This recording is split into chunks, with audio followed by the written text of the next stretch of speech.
ازيكم يا جماعة. النهاردة عايزة اتكلم عن ازاي وليه المجتمع محتاجك ان انت تشتغل على نفسك، وان انت تشتغل على نفسك وتحط وقت في ان انت تفهم ذاتك، وان انت تفهم وتسأل نفسك اسئلة وتجاوبها. هي مش حاجة انانية خالص، بالعكس هي اكتر حاجة مش انانية ممكن تعملها. وهي اصلا ممكن تبقى حاجة انانية ان انت ما تشتغلش على نفسك، ان انت ما تحطش الوقت ده في نفسك. وهشرح لكم وجهة نظري في الموضوع ده دلوقتي. الاول عايزة ابدأ بنقطة، يعني بأول نقطة، ليه المجتمع محتاج ان احنا كل حد فينا يشتغل على نفسه. يعني ايه اصلا ان نشتغل على نفسنا؟ نشتغل على نفسنا بمعنى ان احنا ننخور ورا الافكار اللي عندنا دي، وطموحاتنا واحلامنا ومخاوفنا. مخاوفنا دي جاية منين، والاعتقادات اللي عندنا دي جاية منين، ومشاعرنا اللي بتطلع جوانا، والحاجات اللي بتخلينا مستفزين، والحاجات اللي بتخلينا مش طيبين للناس اللي حوالينا، الحاجات اللي بتعصبنا. الحاجات دي كلها ان احنا نفهمها واكتر بكتير يعني. بس نبدأ نسأل أسئلة، ونسأل الأسئلة الصح ونجاوبها بحقانية بجد، يعني ان احنا نبدأ نفهم فعلا الإجابات الحقيقية للحاجات دي ايه. فدي نبذة عن فكرة اللي هو ماشي، ده معنى ان احنا نشتغل على نفسنا. طيب ليه لما بتشتغل على نفسك دي حاجة دايركتلي على طول كده بتفيد المجتمع؟ هقول لكم التسلسل في دماغي ماشي ازاي. اولا احنا لما بنبدأ نشتغل على نفسنا بنبدأ نكتشف ان احنا مش بس اللي هو الشيء اللي من بره ده، والحاجات اللي احنا بنقولها، والحاجات تصرفاتنا اليوم في يوم. احنا في حاجات كتير قوي قوي قوي، بحر من الحاجات نكتشفها عن نفسنا، ومش بنعرف الحاجات دي غير لما نبدأ بقى في المسيرة دي، في مسيرة اكتشافات الذات دي. ولما بتبدأ فيها بتاخد بالك قد ايه هي كبيرة موت. هي مش حاجة بسيطة، البني آدم مش حاجة بسيطة.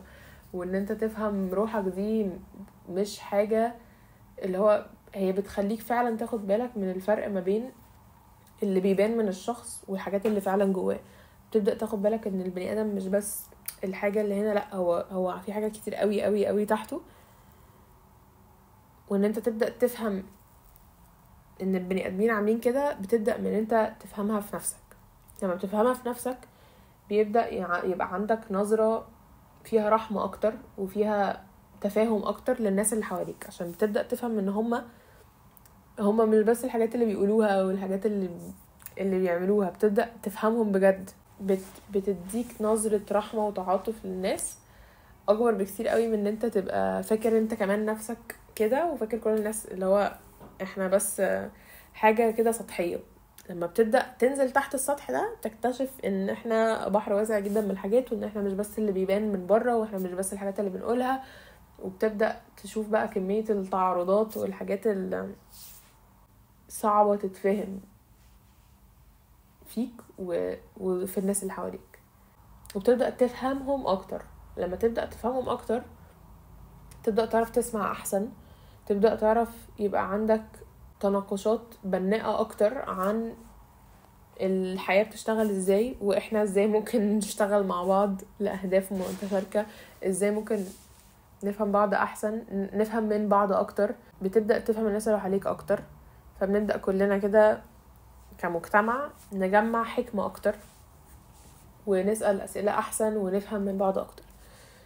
ولما بنجمع الحكمة الاكبر دي، ونبدأ يبقى عندنا نظرة واقعية اكتر للحياة بتشتغل ازاي، واللي هو ازاي الناس بتفكر، وازاي ده بيكمل صورة واحدة. الحكمة دي بتديك نطاق للتأثير. والنطاق للتأثير ده ان انت يبقى السكوب اوف انفلونس بتاعك ده، دي نفس المعنى بتاع القوة. معناها ايه اصلا القوة بالنسبة لي؟ هي ان انت يبقى عندك نطاق للتأثير. ممكن القوة دي تيجي بطرق كتير قوي مختلفة، وممكن يبقى طرق منها وحشة، بس ممكن يبقى طرق منها حلوة.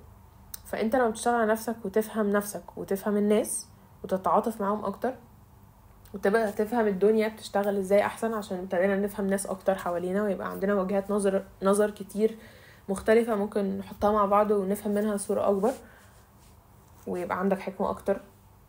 بتبدأ يبقى عندك نطاق للتأثير احسن واعمق واكبر، وتعرف توصل ما بين الناس، تعرف يعني تحط الرحمة دي في ناس تانية، تحط التقبل ده في نفسك وفي ناس تانية وفي صحابك اللي حواليك او في عيلتك اللي حواليك، تبدأ تعرف تنشر بقى البذرة دي في حتت كتير حواليك.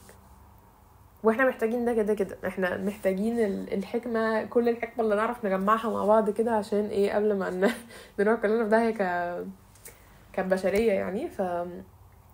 لو فكرتوا في التسلسل ده فعلا هتوضح لنا قد ايه هي مش حاجة أنانية خالص ان انت تحط وقت لنفسك، ان انت تفهم نفسك اكتر، وكلنا محتاجينك تعمل ده.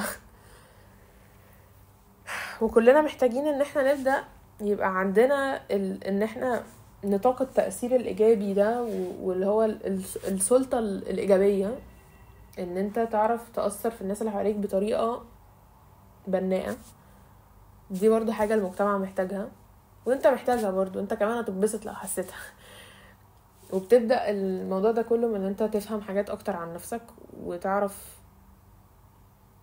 تبني التسلسل بتاع ان انت تدريجيا بتبقى حد افيد للمجتمع اللي حواليك. وليه ده بيخليك افيد للمجتمع اللي حواليك؟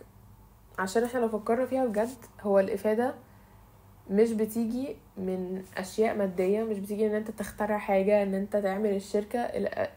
التغيير الايجابي والتأثير فعلا في الناس بيحصل بالافكار، ان احنا بنكلم بعض وحاجة بتلمسك او فكرة حد قالها، او يعني ارواح بتكلم بعض، مش فكرة بقى اللي هو مين اخترع ايه، او عملت شركة جامدة فشخ عملت بلايين من الدولارات. مش ده اللي بيخلينا بني ادمين احسن. هو ممكن يخلي حياتنا اسهل، بس يعني يا فرحتي لو الحياة بقت اسهل وبقى عندنا موارد كتير، بس ما عندناش طريقة ان احنا نقسمها بطريقة عادلة، او ما عندناش المهارة ان احنا اصلا نتعاطف مع الناس، ان احنا نفكر ان احنا عايزين عالم عادل اكتر، او في مساواة احسن ما بيننا، ان الناس عايشة حياة مش بهدلة، ان مش معظم الناس عايشة حياة بهدلة، عشان احنا في كتير قوي عايشين حياتهم متبهدلين بسبب بني ادمين تانية. يعني احنا بسبب ان احنا مش فكرة ان العالم ما فيهوش موارد كفاية، ما فيش اختراعات كفاية، لا، احنا في الموارد وفي الاختراعات وفي الاكل وفي الشرب وفي الشمس والمية والهواء والنور، بس احنا مش بنوزعهم بطريقة عادلة، او مش احنا كاحنا بس، الناس اللي معاهم سلطة، الناس اللي معاهم نطاق يعني التأثير اللي احنا اتكلمنا عليه ده، مش في دماغهم الحاجات دي. فده سبب اكبر لليه احنا محتاجين ناس اكتر عندها نطاق التأثير الايجابي ده، وعندها الرغبة في ان هي تبقى بتستخدم السلطة دي بطريقة، عشان هي سلطة ان انت يبقى عندك تأثير ايجابي على المجتمع اللي حواليك، ان انت تعرف تأثر في افكار الناس اللي حواليك، عشان ده ممكن بعد كده يأثر في تصرفاتهم.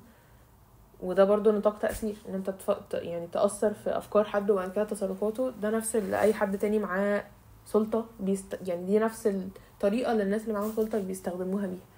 فاحنا محتاجين ناس اكتر عندها سلطة ايجابية، وشرحنا ممكن ده يجي منين، وشرحنا برضو فكرة ان احنا يعني الموارد والاختراعات والاشياء مش هي اللي هتخلينا نعيش حياة احسن. ممكن تخلينا نعيش حياة اسرع، ممكن تخلينا نعيش حياة اسهل، بس وبعدين يعني حتى مهما اخترعنا مش دي الفكرة. مش الفكرة في الحاجات، وما كانتش المشكلة ابدا ان هو مفيش حاجات كفاية في العالم، او مفيش كفاية في العالم، بس احنا بنوزعها ازاي، واحنا بنفكر في التوزيع دي ازاي، بنفكر في ان احنا عايزين نشارك بعض ازاي بالحاجات اللي معانا. وحاجة من اللي احنا اللي هو بنفكر نشاركها ازاي مع الناس اللي حوالينا هي افكارنا. فتعالوا put more thought into ده. فتعالوا نخصص وقت اكبر لده، لان احنا نبدأ نشتغل على نفسنا عشان نعرف يبقى عندنا نطاق التأثير الإيجابي ده على المجتمع اللي حوالينا.